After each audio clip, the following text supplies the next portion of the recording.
Many of you may not know that Lance was a pastor for a while. You were in the Northeast. 20 years. 20 years. I pastored for like maybe 25 years.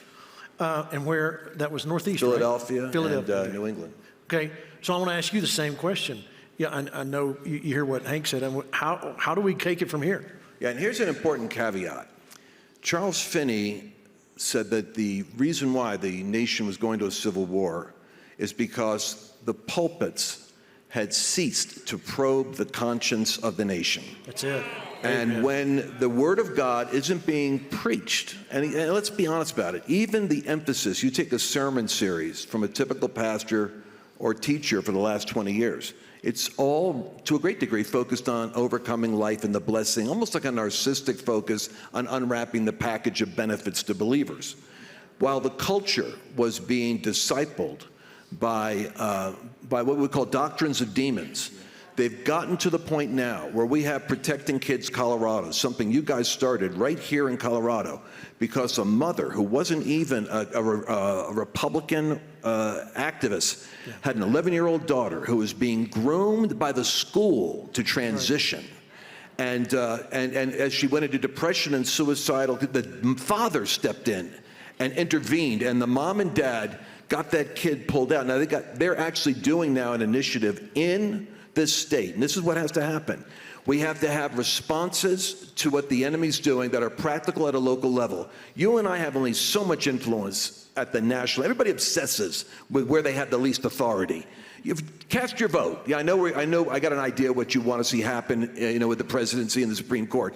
But if we're not engaged locally, where we have greater authority, then we're missing something. So like this Protecting Kids Colorado, this is just a group of you guys, citizens, that now they got a table out there. They've got a ballot initiative because they're awakening the parents, awakening the conscience of parents to see what is going on. My concern is that on the left, they look at us as though we're enemies. And you hear it, it's a very bizarre thing, really. When I read the hate press that you get, or that Sean Foyt gets, or that I get, frankly, I read it more objectively when it's you than when it's me. When it's me, I get upset. When it's you, it's like, oh, that's interesting. I got to call Gene about that. But it's all the same thing. And so there's a spirit that is on their mind. Now, we got to be very careful because faith works by love. You cannot respond the same way. Even if what they're doing is to you tacitly wicked, the moment you get into that same spirit of we'll show you, we'll beat you. And this is where even imprecatory prayers, because I believe in what Hank said about, may they fall into the pit that they've dug. I pray those prayers. But I remember what Finney also said. He said it's very hard to have an awakening and a political spirit at the same time.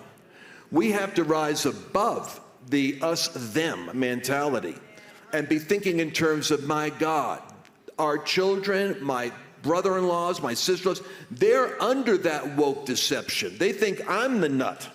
And I have to love them in such a way that I could disagree fully with what they're doing, but still be willing to lay down my life so that they could have knowledge of Christ in their life. And if I can't pray with that state of mind, my prayers are not prevailing.